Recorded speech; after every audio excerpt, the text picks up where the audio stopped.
पीछे लूँगा, पूरे सारे किले नज़र आ रहे हैं यहीं से।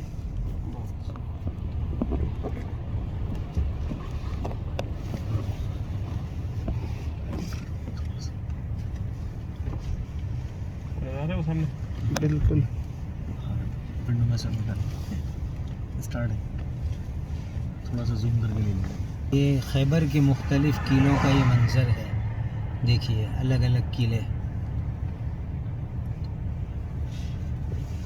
इधर भी चला, ये पूरी लाइन है किलों की,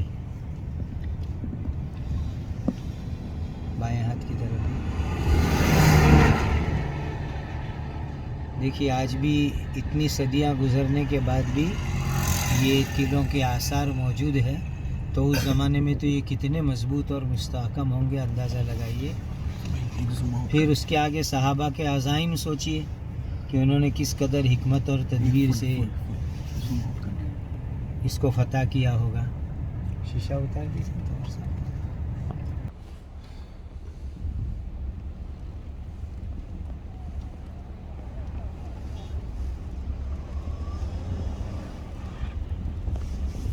आप देख सकते हैं दूर तक जो आपको नज़र आ रहे हैं वो किले पूरे किलों की एक जो है